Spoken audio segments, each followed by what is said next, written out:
Our God is great. At kahit po merong matanggal sa buhay natin, merong mawala hanggang nandyan ang Diyos, buhay na buhay tayo. At yan po ang nais natin ngayong pagbulay-bulayan, losing things, o kaya ang pagkawala ng mga bagay-bagay sa ating buhay. Salamat o Diyos dahil kahit anong mawala, nandyan kayo. Nangako kayo, you will never leave us nor forsake us.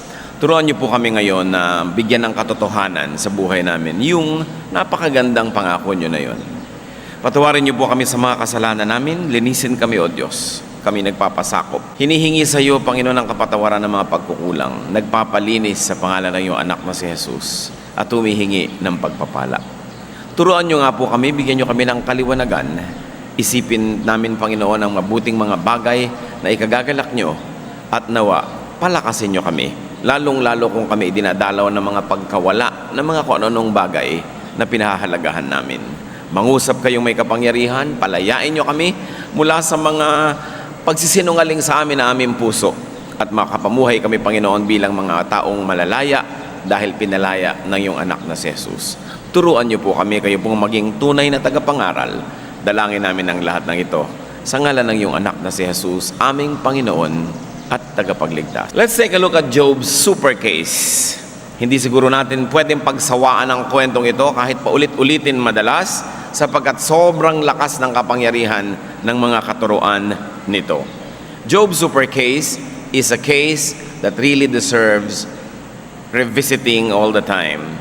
What was Job standing before God and men? Job 1:1-3 gives us a glimpse into his standing before everybody. Ano ba ang status niya sa buhay? In the land of Uz, there lived a man whose name was Job. This man was blameless and upright. He feared God and shunned evil. He had 7 sons and 3 daughters, and he owned 7,000 sheep, 3,000 camels, 500 yoke of oxen, and 500 donkeys. He had a large number of servants. He was the greatest man among all the people in the east. So he was a very godly man. Yan ang kanyang katayuan sa buhay.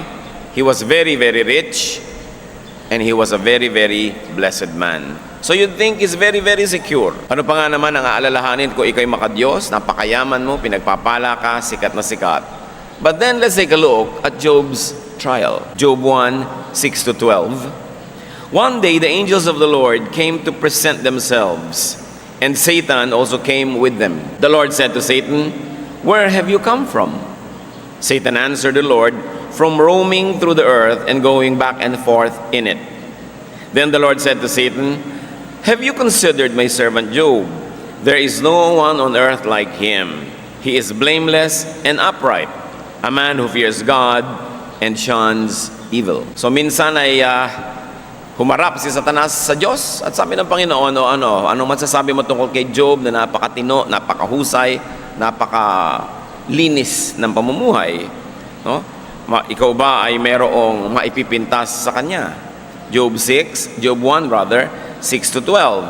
Does Job fear God for nothing? Satan replied, "Have you not put a hedge around him and his household and everything he has? You have blessed the work of his hands, so that his flocks and herds are spread throughout the land.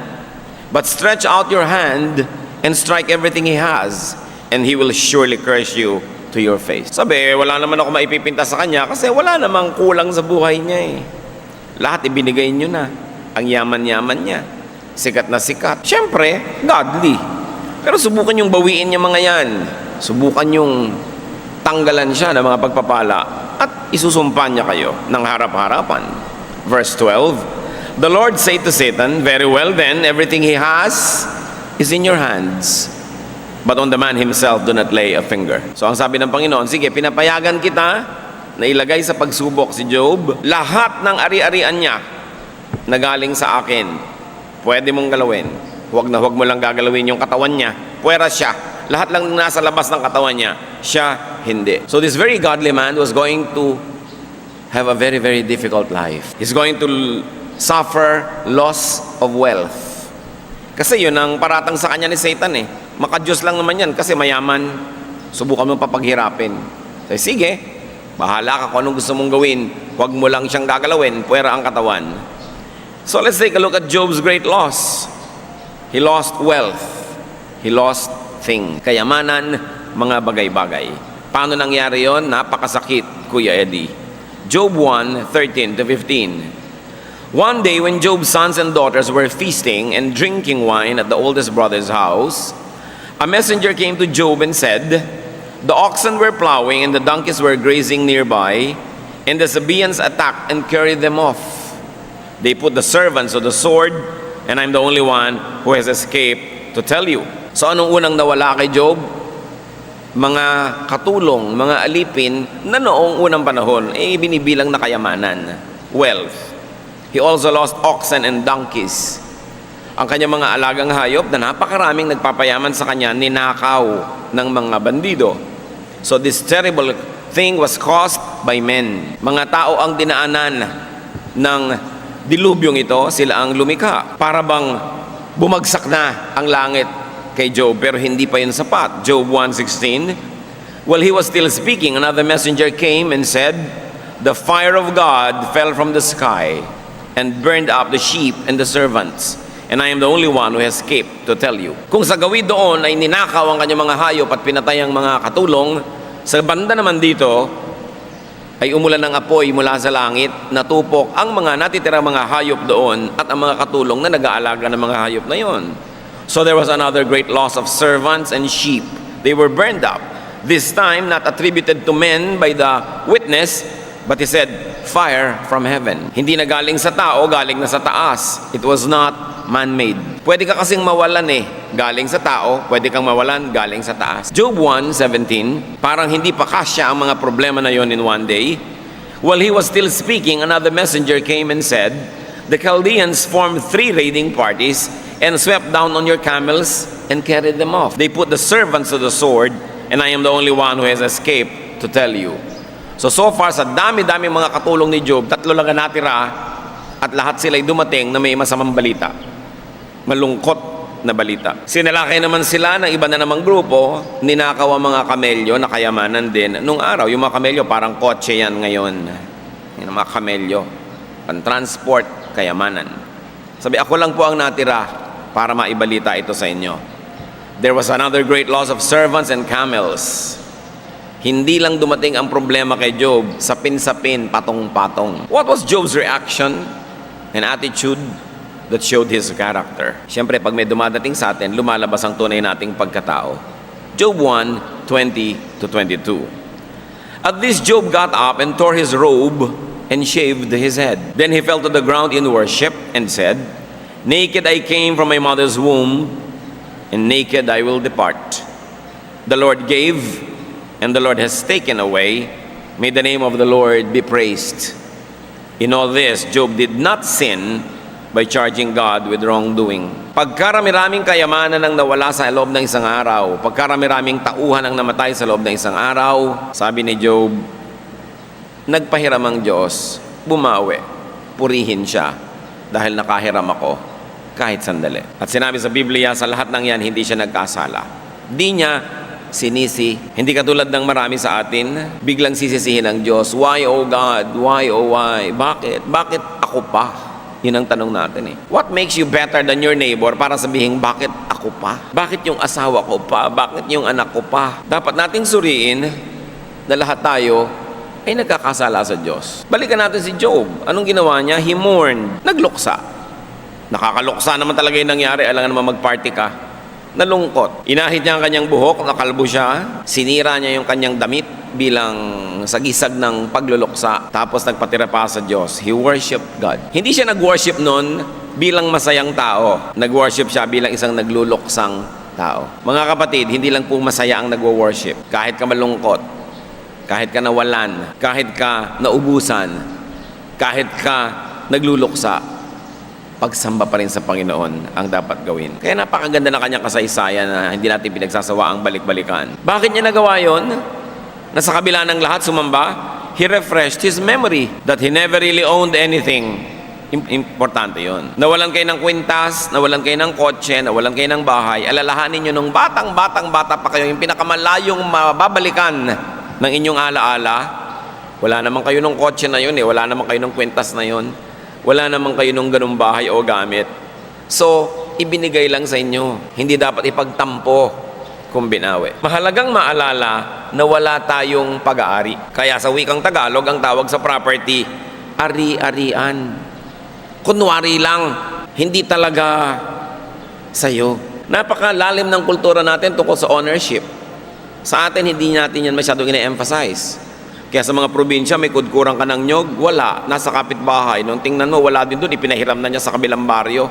Nung sinundan mo doon, nakarating na rin sa kabilang kalayo-layuan. Kasi hindi naman clear kung sino may-ari niyan eh. Kaya sa ating original culture, hindi naman nagbabakod ang mga tao. Masagwan tingnan. Kasi parang ayaw mo magparaan. So pagka sa mga probinsya, magbabakod ka, nakakahiya yata sa mga kapitbahay natin. Yung mga kagandahang asal na nawawala na because of our urbanization and westernization. The western concept of ownership, di ba? Pagka may silyang bakante, merong gustong umupo, ang sasabihin sa'yo, may nakaupo ba dyan? Sabi mo, meron. Kahit wala. Kasi nasa banyo pala. No? So sa atin kasi ang tao, espiritu, kahit nandun siya, nandito rin siya. Kaya may nakaupo. May nakaupo na ba? Alis ka naman. Sa English yon, hindi naman sasabihin, is somebody sitting there. Although ganoon mag-English, yung mga Pilipino, ini-English yung Tagalog. Is somebody sitting there? Sa English talaga sabihin, is it taken? Sasabihin sa'yo, it's taken. May-ari. Kasi ang Western culture is a culture of ownership. Sa atin is a culture of sharing. Kaya sa probinsya, may puno ka, maraming pumipitas. Pumipitas-pitas ka rin sa iba. Ngayon, nadala na natin yan hanggang sa modern time na yung sweldo nung nag-Saudi na kapitbahay mo, gusto mo rin pumitas. Na dapat naman, mag-observe ka na ng konting pag-iiba ng style. We don't own anything. Pinanganak ang hubad, walang-wala. At ang totoo niyan, mamamatay ka naman na talagang hubad. Kahit nakabarong Tagalog ka, gupit naman yung likod nun, hindi naman yun buo. Talagang hubad ka rin haharap sa Diyos. Anong ipinaalala ni Job sa kanyang sarili?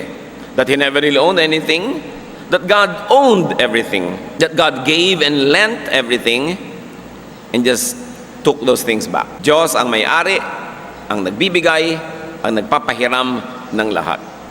At kung minamabuti niyang bawiin, magpasalamat ka, nakahiram ka. Huwag kang sumama ang loob. Parang yung mga nangungutang na ayaw magbayad, pag nasingil masama loob, dapat ka magpasalamat, nakautang ka, at dapat kang magbayad. In all this, Job did not sin. Job did not blame God. Si Job yun. What about our case? Paano tayo? What is our standing before God? Sabi ng Diyos kay Satan, he is very upright in reference to Job. Tayo, sabi ng Romans 3:23, for all have sinned and fall short of the glory of God. Lahat nagkasala, lahat kapos. So kung ikukumpara kay Job, he had a greater status than we. Mas mataas ang kalagayan niya. At kung sa kanyang ang taas-taas ng antas ng kabanalan nangyari yon, sa atin pa kaya hindi pwedeng mangyari. Now, what are the possible causes of loss today? Loss could be a trial, tulad ni Job. Trial kung banal ka, di ba? Ang sinusubok lang, yung mga banal. James 1:12, blessed is the man who perseveres under trial, because when he has stood the test, he will receive the crown of life that God has promised to those who love Him.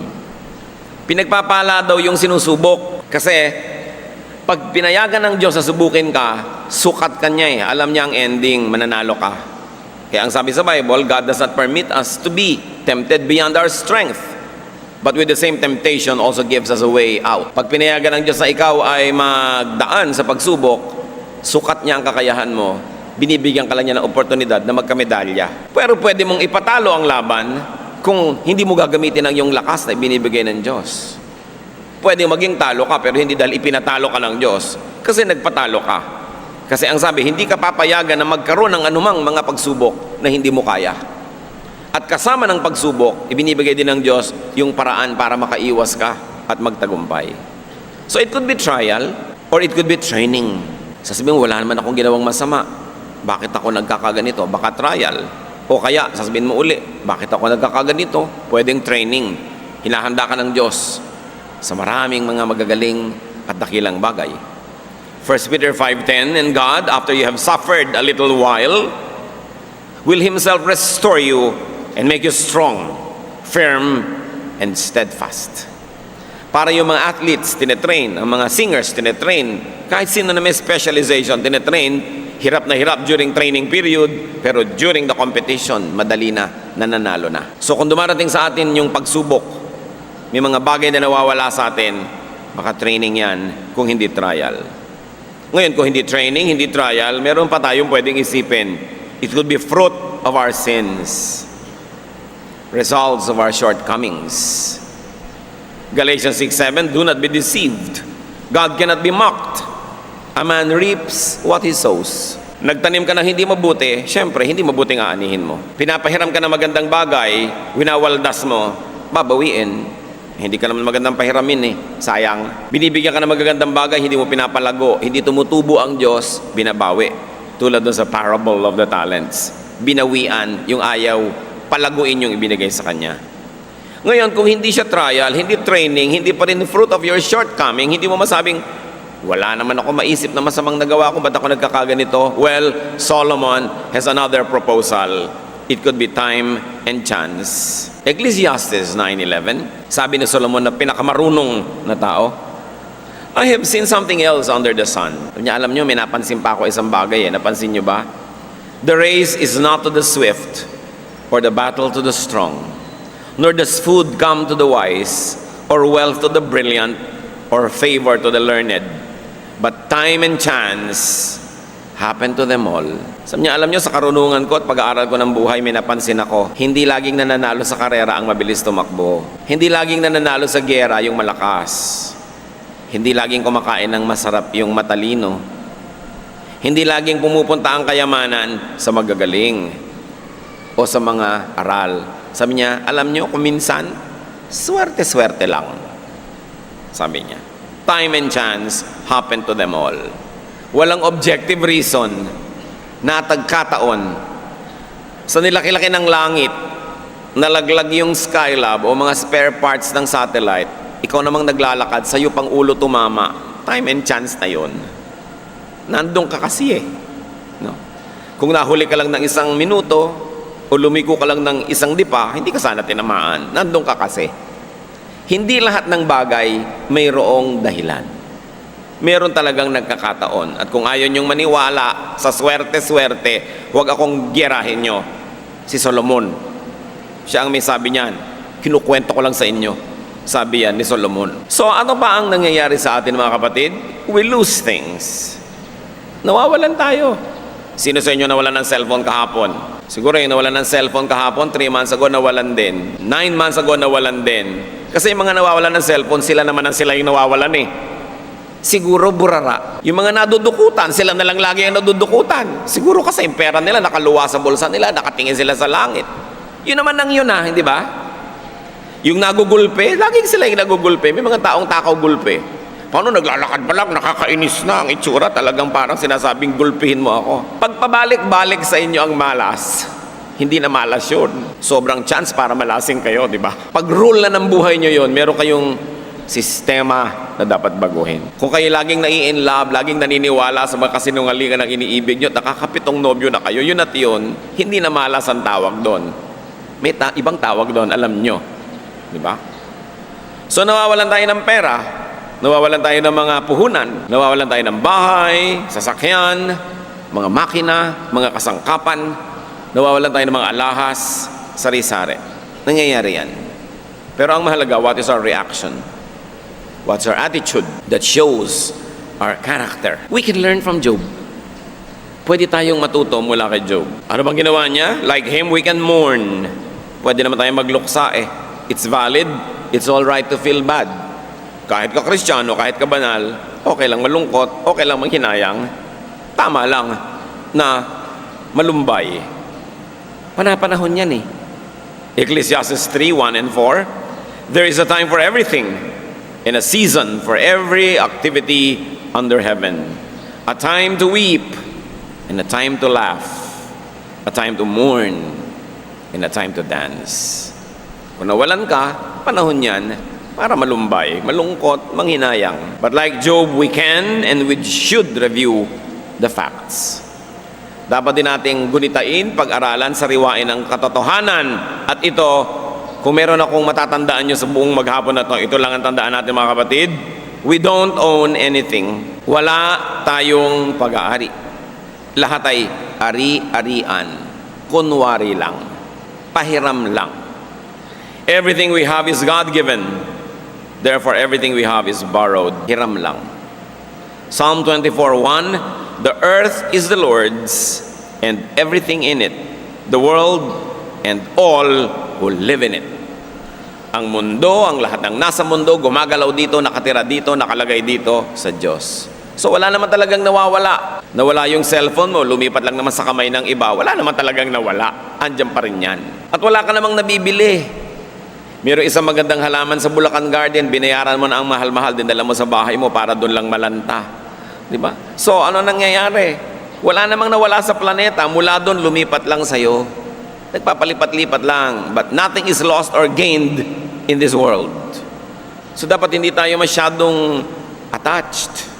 Hindi ka masyadong in love. Kung meron tayong pangalawang dapat matandaan, one is, sabihin nyo nga sa katabi nyo, ano una? Sabi. Ano? You don't own anything. Number 2, you cannot lose anything you never owned in the first place. Yun lang, pwede na kayo umuwi. Yun na yung mensahe. Wala tayong pag-aari, therefore, walang pwedeng mawala sa atin. Kasi paano mawawala sa'yo yung hindi naman sa'yo? So, ay, nawalan ako ng pera. Hindi ka nawalan ng pera. No? Pinanganak ka, wala ka ng dalang pera eh. Hindi sa'yo yun, so hindi nawala. Okay? Walang nawala. Nawalan ako ng asawa. Bakit no, ipanganak ka ba? May asawa ka na. Hindi nawala. Hindi naman sa'yo eh. Walang nawawala. Alam nyo kung bakit tayo nagdurusa? People suffer loss because they are deceived into thinking as owners. Nadadaya tayo ng mundo para mag-isip tayong tayo'y may-ari. Wala tayong pag-aari. Kaya talaga napakaganda ng wikang Tagalog eh. Ari-arian. Pag ginamit sa Tagalog yung salitang ari, yun ang private part mo, talagang sayo na yun. Di ba? Itagu-tagumot sa'yo. Pero yung mga bagay-bagay, ari-arian lang. Kaya hindi ka dapat masyadong in love. We do not even own our bodies. Itong katawan na to, pag sinabi niyong katawan ko, sabihin nyo nga, sino yung nagsasalita? Sino? Pag sinabi niyong ito ang katawan ko, so sino yung may-ari sa katawan mo? Sino yung nagsasalita? Hindi ikaw. Di ba? No? Yung salitang, ito ang katawan ko. Katawan ko. So nakahiwalay pala ako sa katawan na ito para masabi kong akin siya. Ano yun? Sabi sa 1 Corinthians 6, 19 and 20, you are not your own. You were bought at a price. Kahit nga sarili nating katawan, hindi atin eh. Kaya pag sinasabi mo, this is my body, hindi yun totoo. Kahit ang katawan natin, Diyos ang lumikha, Diyos ang may bigay. At kung tayo ay tumanggap sa Panginoong Jesus, yung Espiritong tumatahan sa atin, yun ang may-ari ng katawan. Sabi, you were bought at a price, so glorify God in your bodies. Your body is not for you to give away. Your body is not for you to destroy. It is not your own. So yun ang dating isipin. Paano naman ako mawawalan eh? Wala naman ako talaga. So hindi naman akin yun. Nakahiram lang ako. Like Job, we can and we should worship God in spite of our perceived loss. In fact, we should worship God because of our perceived loss. Nawalan ka na pala, lalo ka dapat sumamba sa Diyos. Magtatampo ka sa Diyos, di lalo ka nawalan. Sa kabila ng kawalaan, in fact, dahil sa kawalaan, dapat lalo kang lumapit sa Diyos. All the more that you need God, all the more that you need to be close to God. Si David, nung nag-aagaw buhay ang kanyang munting anak na may sakit, hindi kumain, nag-ayuno, nagdasal, hindi naligo, hindi nag-ahit, walang ginawa kundi manalangin. Sabi niya, baka dinggin tayo ng Diyos. Todo na to. Walang kainan, walang liguan, walang gagawin kundi magdasal. Namatay yung bata. Naranasan nyo na ba yan? Kahit kutakot-takot na dasal, sino nang tinext nyo? Prayer brigade, prayer warriors, storming the gates of heaven, prayer, namatay pa rin. Yung ipinagpe-pray. O bumagsak ka pa rin sa exam. O kung ano man yun, nabigo ka pa rin. Anong gagawin mo? Si David, tulad ni Job, may halimbawa. 1 Samuel 12:20. Nung malaman ni David na namatay pa rin yung bata, then David got up from the ground after he had washed, put on lotions, and changed his clothes. He went into the house of the Lord and worshiped. Anong gagawin niyo pag nawalan? Maligo, magpabango, magbihis, sumamba. Nawala na nga kayo, hindi pa ganun ang gagawin niyo, madodoble ang kawalan. Hindi siya naintindihan ng makatulong. Sabi, bakit po kayo ganyan nung buhay yung bata? Ang lungkot nyo. Ngayong namatay, mukhang sumaya pa kayo. Hindi ako sumaya, sabi niya. Nung buhay pa, may magagawa pa tayo eh. Ngayon namatay na, wala na. Ano pang gagawin natin? Sumamba tayo, yun ang dapat natin gawin. Alam nyo kung kailan nyo pwedeng gawin yun, mga kapatid? Yung pag may namatay, magbibihis kayo, magpapabango, kakain. Kung nung habang nabubuhay, ay pinanalangin nyo, pinaglingkuran nyo, ginawa nyo lahat ng magagawa nyo, tapos namatay pa rin, tumigil na kayo sa kalungkutan. Nagawa nyo ng gagawin nyo eh. Pero kung wala naman talaga kayong ginawa, talagang dapat kayo malungkot niyan. Kaya dapat yung ginagawa mo para sa mahal mo sa buhay, habang buhay. Para kung namatay, pwede kang maligo, magpabango. Huwag niyong paniwalaan yung mga matatanda sa probinsya na ayaw kang papaliguin pag may namatay. Ang miserable na ng itsura mo kasi. Pero alam nyo, meron din kahulugan nyo kasi nung araw yung mga banyo ng mga bahay ang lalayo eh. Tapos ang daming naglalamay, balot ka ng tuwalya, dadaan ka, excuse me, para ka lang maligo doon sa batalan, nakita ka na ng lahat ng naglalamay, kaya ka hindi pinapapaligo. Ngayon naman, may private banyo ka, pwede nang ibahin ang tradisyon. Ang atin po mga tinatawag ng mga pamahiin, may practical use lahat yan. Yung sabihin, ay huwag kang luluha doon sa namatay, bla bla bla. Kung ano-ano lang yun, pero ang ibig sabihin lang, take control of yourself. Ganun lang ah. Very, very practical. Yung, huwag kayong magwawalis dahil may patay. Kasi nga naman, hirap na hirap ka na, ang lungkot-lungkot mo na, ang dami-daming tao, dumudumi yung bahay, tapos ine-expect ka pa, linis ng linis. Doble hirap naman. Kaya tinotolerate ka na huwag maglinis, umiimbento ng mga bawal maglinis. Actually, ang tatalino ng mga tinatawag yung pamahiin, laging may practical use.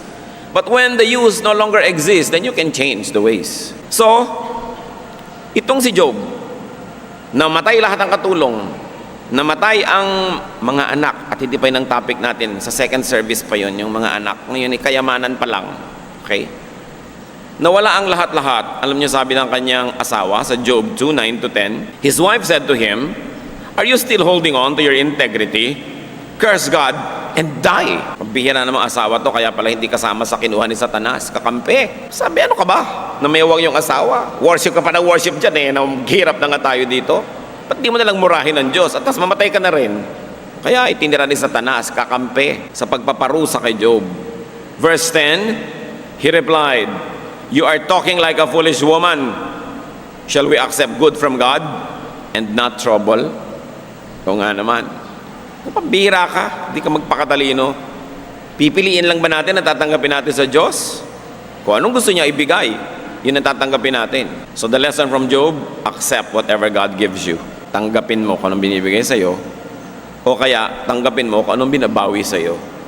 Hindi naman pwede magkamali ang Diyos. Like Job, do not sin. Do not blame God, especially do not turn away from God. In fact, get closer to God. Yun na lang ang defense mo. Lumapit ka lalo sa Diyos. So Job passed the test. At dahil in flying colors, he passed the test, Job 42:12 tells us, the Lord blessed the latter part of Job's life more than the first. Sa makatuwid, kung gaano karaming kayamanan ni Job nung una, bago nalipol, dinoble pa ng Diyos. At kahit namatay lahat yung anak niya, binigyan siya ng pagkahaba-habang buhay na nagkaroon pa siya ng mga anak na higit pang magaganda at higit pang mas magagandang lalaki. Job 42:16-17, after this, Job lived 140 years. He saw his children and their children to the 4th generation, and so he died old and full of years. Hindi siya 140 years old, mga kapatid. After everything happened, he lived an additional 140 years. Gusto niyo yun? Naku, mahihirapan ang mga dermatologist sa inyo niyan. Pero pwede. Kasi walang imposible. Sabi ng anghel kay Mary, nung sinabi ni Mary, kadalaga kong tao, magbubuntis ako, Luke 1:37, nothing is impossible. Mga kapatid, kung meron sa ating nakaranas ng yumaman, tas naghihirap uli, pwede kayong yumaman uli. Si Job nga eh. Nawalan kayo ng asawa, pwede kayong magkaroon muli, lalo't namatay na siya. Nawalan kayo ng pag-ibig, pwede magkaroon muli, muling buksan ang puso. No? Nawalan kayo ng mga bagay-bagay, nalugi kayo sa negosyo, pwede pa kayong bumangon. Bakit? Kasi yung Diyos ni Job, Diyos niya rin eh. Pwede. Pwede tayong makabangon muli. Ang ganda ng kasaysayan. When facing and suffering loss, do a Job. Trust God. Magtiwala. Pag nawawala na kayo ng mga bagay-bagay, nawawala na kayo ng mga tao sa paligid, tiyakin yung hindi kayo mawawala ng pananalig. Kasi yun na lang ang natitira nating yaman at pag-asa. Proverbs 3:5, trust in the Lord with all your heart and lean not on your own understanding. Huwag kang magtiwala sa sarili mong dunong, sa sarili mong karanasan, sa sarili mong logic. Sometimes, hindi logical sa ating standard ang ginagawa ng Diyos. Sabi niya, lagi kang magtiwala and entrust yourself to God. Nawawalan ka na nga, kanino pa ipagtitiwala ang sarili mo? Dapat sa Diyos. Hindi kung kanino. Jeremiah 29:11, sabi ng Diyos, "For I know the plans I have for you," declares the Lord. "Plans to prosper you and not to harm you. Plans to give you hope and a future." Pwede nating angkinin ng pangako na ito. Sabi ng Diyos, may plano ako sa iyo. At hindi masama ang plano ko para sa iyo. Ang plano ko, payamanin ka, hindi ka saktan, bigyan ka ng pag-asa, isang magandang kinabukasan. May plano ang Diyos. Dapat tayong magtiwala at dapat tayong sumunod. At kung tayo nawalan, on a practical level, do what you can to regain lost things. Kumilos ka uli. Nalugi ka pala, mamuhunan ka uli. Kahit konti-konti na naman. Siguradong may natutunan ka na sa nakaraan mong pagkalugi, better ka na ngayon. Dapat magtrabaho uli. Sikapin muli. Nasaktan ang puso mo, pagalingin mo, tapos magmahal ka uli. Kailangan, handa ka na bawiin ang mga nawala. Proverbs 14:23, all hard work brings a profit. Pag nagsisikap, meron kang pakinabang. Sabi ng matatanda, pag may tiyaga, ay nilaga. Pag may isinuksok, may nabubunot. Alam nyo kasi yung teorya na yun noon, ang mga bubong nung araw nipa, sapin-sapin na ganon. Pag nagluluto ka, halos abutin mo yung bubong mo. Abot mo. So pag may pera ka, isinuksok mo doon, sabi niya, may mabubunot ka. Pag may tinago ka, meron kang ilalabas sa pangangailangan. It's very important. Meron pa bang isang dahilan kung ba tayo nawawalan, mga kapatid? Nawawalan tayo para yung kamay natin mawalan ng hawak, para muling maging bukas, para tumanggap ng bagong pagpapala. We lose to find. We lose so that we can be empty enough to receive new blessings. Kaya kung nawalan kayo ng boyfriend, ang lungkot-lungkot nyo, huwag nyo isipin yan. Binibigyan lang kayo ng pagkakataon ng Diyos na maging bakante para dumating yung mas mahusay. At pag dumating na yung mas mahusay, pupunta ka kay X. Sabihin mo kay X, "Thank you very much that you were such a monster. Kung hindi sana ako natauhan at hindi ako magkakaroon ngayon itong Mr. Right." Inalangin nyo pagka kayo nawala ng ganon, lalo't inapi-api kayo, kinawawa-kawawa kayo, pasalamat kayo't nawala. Ngayon, bakante kayo para tumanggap ng bagong pagpapala. Kaya lang, huwag naman yung pag nakita nyo si X, nakayuko kayo sa lupa dahil yung bago nyo ngayon, worse. Para ka naman hindi natutunon. No, kailangan sasabihin mong, "Thank you so much, it did not work." No? Salamat na lang hindi siya nag-work kasi kung nag-work yun, hindi ko makikita tong isang to.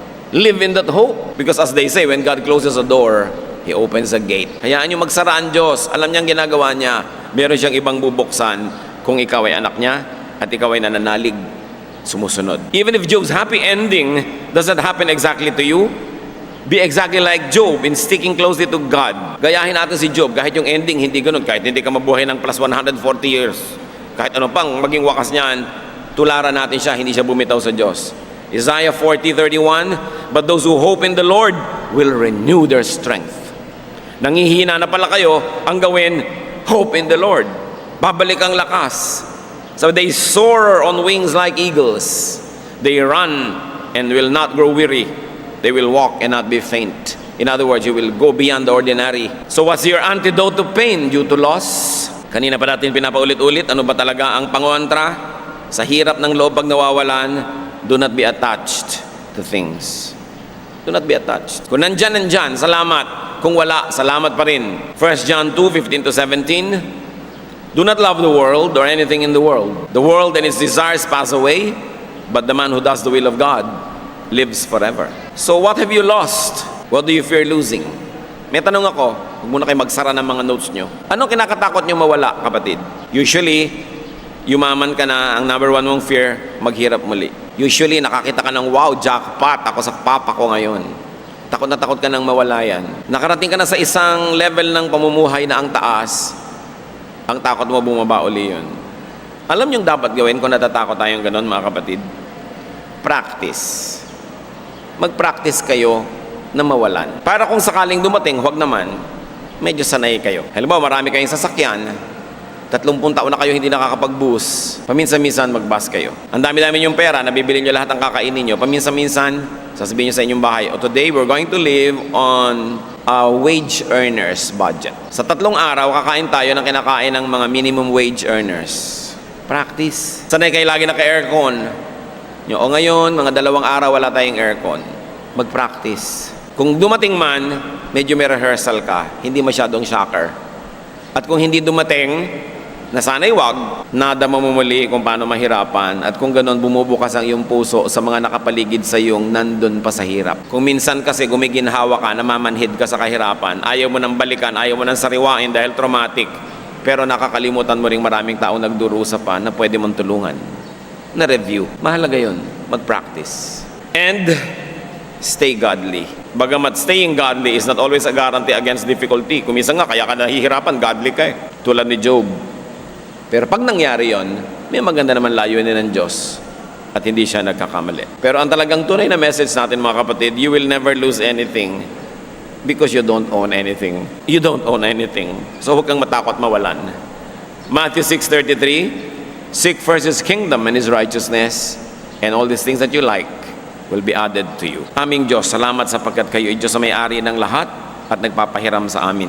Turuan mo nga po kami, Lord, na bagamat nag-e-enjoy ng mga bagay na ipinapahiram nyo, huwag masyadong ma-in love, huwag masyadong ma-attach. Na ituring namin ito'y ari-arian, at kung ganon sa inyo, kung ganon dapat namin i-share, at dapat huwag namin sambahin. Ipakita mo sa amin, Panginoon, ang aming mga kinakatakutan, at ipaliwanag mo sa amin kung ba't hindi kami dapat matakot. Sa mga kapatid na ngayon ay nagdurusa dahil nawalan, o inaakalang nawalan, yung comfort nyo, ibigay nyo, Panginoon.